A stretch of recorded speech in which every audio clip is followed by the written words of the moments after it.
शिवमहापुराण ग्रंथामध्ये अनेक प्रश्नाची उत्तरं आहेत. अनेक प्रश्नाची आपल्याला भरपूर प्रश्न आपल्या जीवनामध्ये पडतात महाराज. त्या प्रत्येक प्रश्नाचं उत्तर आपल्याला शिवमहापुराण ग्रंथामध्ये पाहायला भेटेल. आणि म्हणून जे शिवाची भक्ती करणारे आहेत त्यांनी निश्चित रूपाने शिवमहापुराण वाचलं पाहिजे.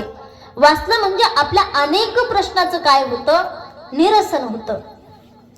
आणि मग मात्र महाराज श्री सुतजी महाराज सांगतायत ऋषीवर, या कलियुगामध्ये संकट तोपर्यंतच राहतात जोपर्यंत भगवान शिव परमात्म्याची कृपा आपल्यावरती होत नाही. एकदा त्या परमात्म्याची कृपा आपल्यावरती झाली, झोपायचं नाही.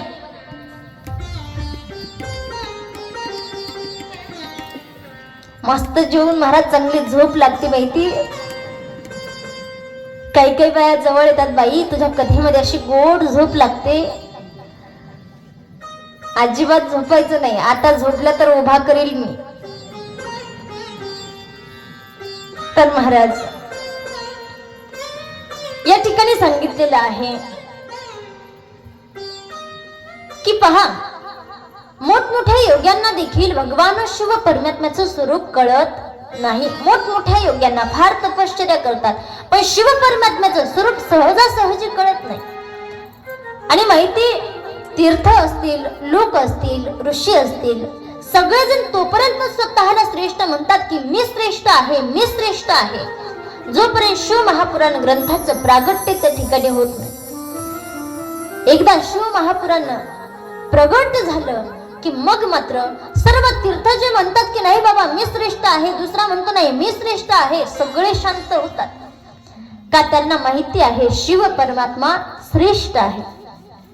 आणि म्हणून त्यांना महाराज, ज्यांना आपलं कल्याण करून घ्यायचे, त्यांनी निश्चित रूपानं या शिव महापुराण ग्रंथाचं श्रवण केलं पाहिजे, वाचन केलं पाहिजे. कारण हे जे शिव महापुराण ग्रंथ आहे, सेवनात, श्रवणात, पाठात, दर्शनात पापनाशिनी. या शिव महापुराण ग्रंथाचं काय करावं? सेवन करावं. सेवनात, श्रवणात नाही जमलं श्रवण करावं, नाही श्रवण करणं जमलं पाठात, पाठ करावा, घरच्या घरी वाचावं. नाही वाचणं झालं आम्हाला घरामध्ये, नाही टाइम मिळाला, दर्शनात पापनाशिनी. फक्त या शिव महापुराण ग्रंथाला फक्त प्रणाम जरी केला तरी सुद्धा आपल्या जीवनामध्ये असणाऱ्या सगळ्या पापांचा नाश करणारं हे शिव महापुराण आहे. फक्त प्रणाम करायचा. प्रणाम करायला किती वेळ लागतो?